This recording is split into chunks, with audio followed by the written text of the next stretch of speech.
정봉재 정치쇼 1부 순서 들어가겠습니다. 자, 뉴스 브리핑 한겨레 21일 하호영 기자. 제가 감기는 다 났는데 목이 계속 안 좋은 새소리가 나갖고 네. 청취자 여러분들께 심히 죄송합니다. 저한테 전화해갖고 문자해갖고 당신 목소리 들어. 그리고 뚝 끄는 사람이 있거든요. 감사합니다. 조심하겠습니다. 더러운 목소리를 좋은 목소리로 바꾸겠습니다. 한겨레 21일 하호영 기자입니다. 네, 감사합니다. 자, 차민주님. 우연히 이 방송 오늘 처음 듣네요. 저는 보수주의자인데 제목이 마음에 드네요. 정치쇼 오늘 끝까지 들어볼게요. 정봉주님 화이팅. 자, 저도 보수주의자예요. 제 보수주의자는 BOSS. 보스주의자.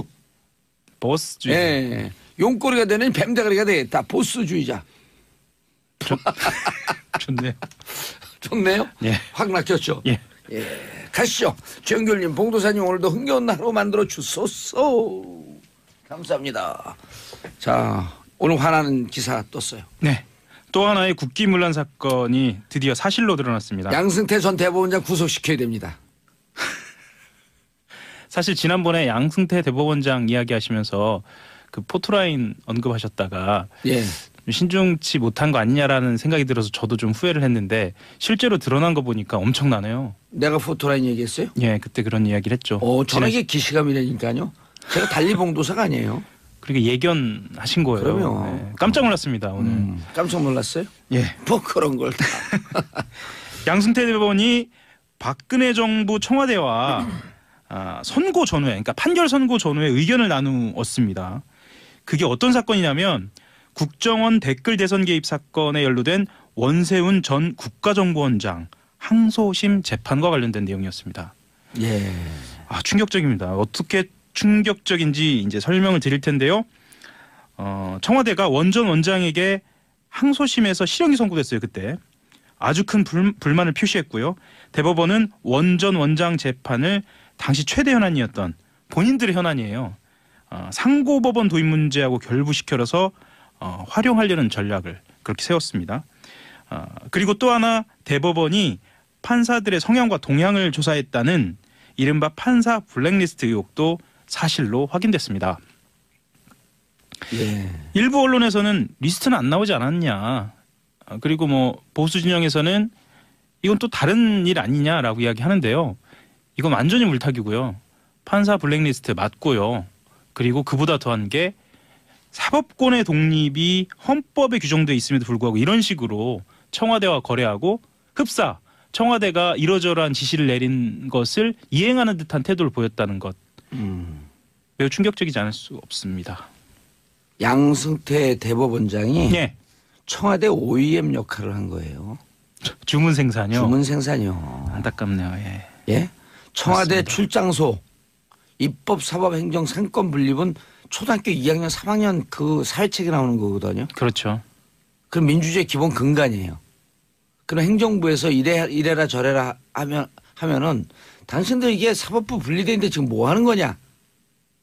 라고 야단을 치고 호통을 쳐야죠. 그렇죠. 그걸 예. 출장소 역할을 하고 OEM 주문 생산하고 판사들의 성향 분석을 하고 가족들 성향 분석을 하고 그리고 이거를 명단이 안 나왔다고 블랙리스트가 아니라고 하는 그런 언론은 오늘 문 내려야죠. 신문지 찢어버려야죠. 그런 신문들은. 어떤 신문은 한 건도 없는 신문도 있습니다.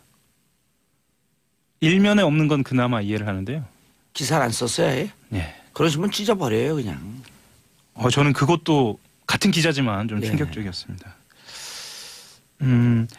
특히나 우병우 전 민정수석의 그늘이 아주 짙게 보이는데요. 그 대목 설명을 드리면 우병우 전 민정수석이 사법부에 큰 불만을 표시했다. 뭐 이런 내용도 들어가 있고요. 민정수석이요? 예. 우 전 수석이 상고심이 조속히 진행되길 희망하고 있다. 뭐 이런 내용이 들어가 있어요. 이거를 법원 행정처에서 작성한 문건에 들어있는 거예요. 그러니까 말하자면 우병우 수석이 어떤 심경인지 어떤 태도를 갖고 있는지 어떤 요청이 있는지를 이렇게 자세하게 본인들이 분석해서 시행하려고 한 듯한 그런 문건이 드러난 거예요. 실제로 시행이 좀 됐습니다. 예를 들면요. 원세훈 전 원장 재판과 관련돼서 향후 결론의 재고의 여지가 있는 경우에 상고심을 조속히 진행하고 전원 합의체에 회부해 줄 것을 희망했다. 이렇게 내용이 나오거든요. 예. 실제로 전원 합의체에 회부했어요. 전원 합의체 회부했죠. 그리고 전원 합의로 그 원전 원장에 대한 그 결정 예. 파기환송해서 다시 2심으로 돌려보냈죠. 하 기자님. 네. 이게요. 네. 이렇게 방송하면요. 듣는 분들이 뭔 말인지 하나도 이해를 못해요. 그렇네요. 죄송합니다. 1심, 예. 2심 설명을 해줘야 돼요. 원세훈 원장이 네. 대선 때 댓글 국정원이 개입한 문제 때문에 그렇죠. 기소돼서 1심에서 선거법 유죄, 유죄에 아니 나왔어요. 국정원법 유죄, 유죄. 선거법은 무죄. 유죄. 그러니까 그걸 보고 김동진 당시 성남시청에 있던 판사가 지록 위마 말을 그랬죠. 보고 아니 사슴을 보고 말이라고 했다. 네. 근데 2심에서 선거법도 유죄, 국정법도 유죄라는 네. 걸 설명을 해줘야죠. 맞습니다. 그때 당시에 우전 수석이 그 법원 행정처에 2심이 어떻게 돌아가고 있느냐를 묻습니다. 예.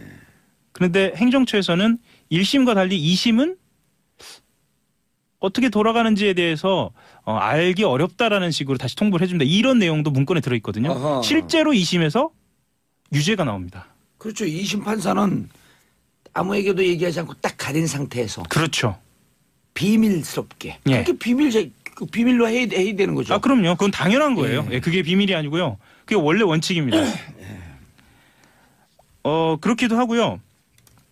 실제로 법원행정처는 상고심에 올라왔을 때, 그러니까 3심에서도 예. 이제 3심 이야기를 좀 하면은요.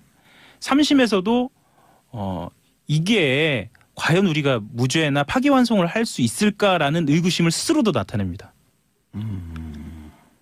민정수석 같은 경우에는 본인들이 가급적 전원합의체에서 원전 원장에 대해서 무죄를 해달라라는 취지로 이야기를 했는데 법원행정처는 스스로 논리적으로 이걸 할 수 있을까라는 의문을 나타내는 거예요. 그러니까 자, 이게 예. 대법에서 전원 합의체를 또 설명해 줘야죠. 그렇죠. 네. 대법은 4부로 나뉘어져 있는데 네. 사건이 올라오면 1, 2, 3부 중에 배당돼서 결정을 하는데 네. 한 부에 3명의 판사들이 있잖아요. 그렇죠. 대법관이. 예. 근데 3명의 대법관이 이견이 있을 경우 그렇죠. 전원 합의체 13명이 하는 곳으로 회부하죠. 넘기고 예. 그런데 전원 합의체로 넘기는 건이 많이 없잖아요. 없습니다. 대부분이 각 부에서 끝나는데 청와대에선 전원 합의체로 넘겨줄 것을 요청했고 그렇죠. 그리고 대법원은 청와대 하청업체처럼 OEM. OEM처럼 예. 전원 합의체 넘겨서 예. 어떻게 결론이 났죠? 13대 0. 13대 0으로 예. 유무죄를 판단할 대법원에서 유무죄 판단하지도 않고 네. 유죄로 사용한 증거가 좀 이상하니 네. 증거를 좀 더 살펴봐라. 네. 예, 이거 보세요. 설명해 주시니 이해가 쏙쏙 되네 그러잖아요. 그냥 퉁퉁 넘어가면 어떻게 이해를 해요 그거를. 내가 지금 목이 아프니까 혼자 얘기 좀 하라고. 워낙 전문가셔가지고요. 예. 예. 자 그래서 좋습니다. 전원합의체에서 어떻게 예. 됐죠? 전원합의체에서 말씀하신 대로 그 증거 능력을 13대 0이라는 결론으로 파기해서 다시 예. 재판하도록 했고요. 그 재판이 네. 4년을 끌죠. 4년을 끕니다. 4년을 끌다가 가장 최근에 갖고 지난번에 3년형 나왔던 걸 뛰어넘어서 4년형이 됐죠. 왜? 촛불 이후에 재판이 진행됐으니까. 그렇죠. 제꾀에 제가 넘어간 거죠. 그렇게 됐습니다. 결과적으로.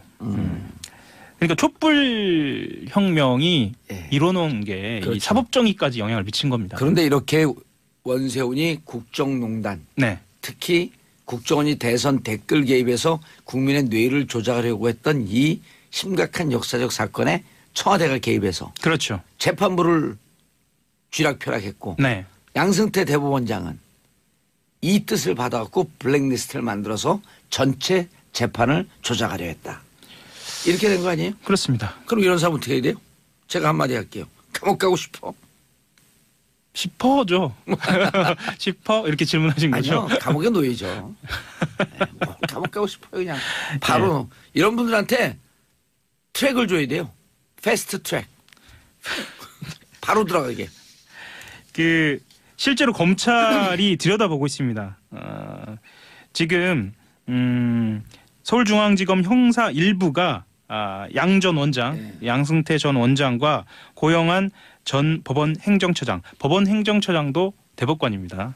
그리고 임종헌 전 법원 행정처 차장 이런 사람들을 그 일부 시민단체 내부제보 실천운동이라는 시민단체에서 고발해서 예. 직권남용 혐의로 지금 수사하고 있습니다. 예. 그 법조계에서는 지금 현재 양 전 원장 등 전직 고위법관이 법원 행정처 문건을 예. 보고받는데 그치지 않고 작성을 지시했는지 규명하는 데 좀 예. 집중할 것으로 검찰이 집중할 것으로 보고 있습니다. 직권남용 혐의는 네. 5년 이하의 징역, 1,000만 원 이하의 벌금, 10년 이하의 자격정지. 네. 근데 이게 싼 형량이거든요. 그렇죠. 왜 그러냐면 직권남용은 그 전에 한 8급, 9급 공무원이 인허가 내줄 때 네. 도장을 임의로 해갖고 딱 찍어버리는 거예요. 네. 계장 과장이 찍어야 될 도장을. 이렇게 공무원이 하급 공무원이 직권을 남용해서 인허가 주는 이런 등등을 염두에 두고 만든 법이거든요. 실제로도 지금까지는 그런 식으로 처리가 돼 왔죠. 그런데 그죠? 이번에 국정농단 사건에서 직권남용을 보게 되면 대통령 직을 이용해서 스위스 은행에서 140억을 빼오거나 네. 이렇게 대법원장 직을 이용해서 재판의 흐름을 뒤집으려고 했던 것 이런 거는 5년 이하의 징역이도 맥시멈 5년 나와요. 만땅이라고 하죠. 만땅 꽉 채우는 거죠. 예. 그 판사 뒷조사한 내용 그러니까 블랙리스트 내용을 보면 더 충격적입니다. 그래요? 예를 들면 2009년 촛불 집회 관련돼서 한 판사가 문제를 제기합니다. 당신은 어떤 의혹이 제기돼 있었냐면 특정 판사에게 몰아서 배당을 하고 법원이 구속영장 심사에도 개입했다. 뭐 이런 의혹이 제기돼 있었거든요. 예. 여기에 대해서 한 판사가 그거 자체에 문제가 있다.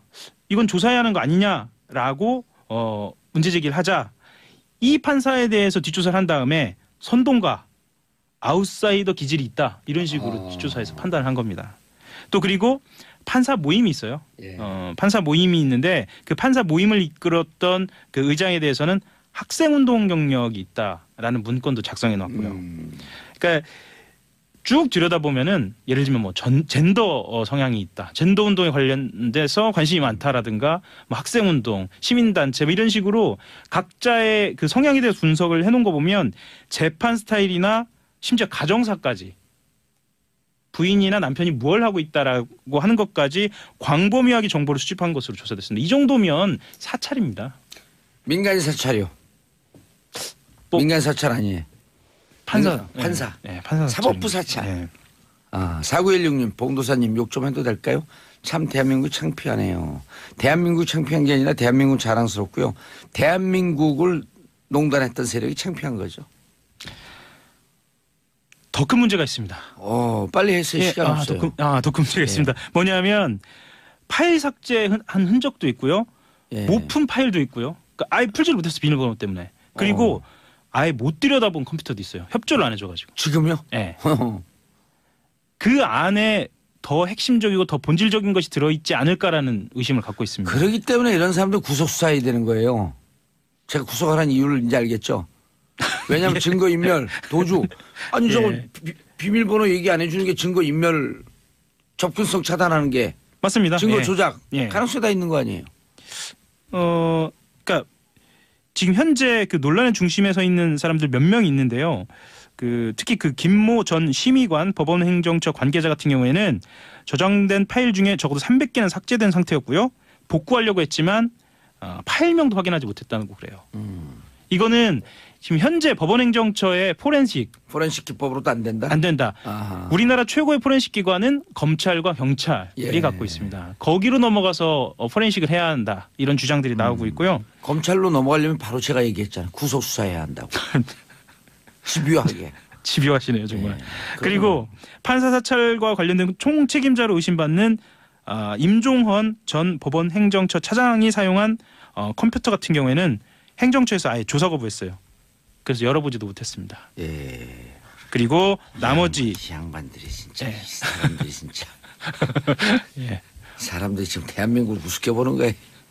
그러니까 지금 정신을 못 차렸다고 해도 예. 뭐 과언이 아닌 것 같습니다. 이 정도면은요 너무 심각해서 사실은 재판과 관련된 법원과 관련된 내용이라서 실생활하고 뭐 크게 관련이 없다라고 혹시 생각하실 수도 있겠는데 이거는 그러니까 대한민국의 철학의 문제입니다. 철학의 문제가 아니고요. 제가 네. 2011년 양승태 대법원장 되기 전에 네. 됐을 때 네.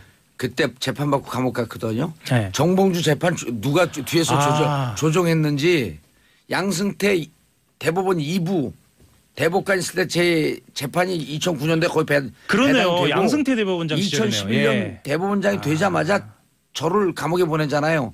제 재판 누가 어떻게 관여했는지 그거 들여다봐야 된다니까 그 파일 나오면 거기 있어요.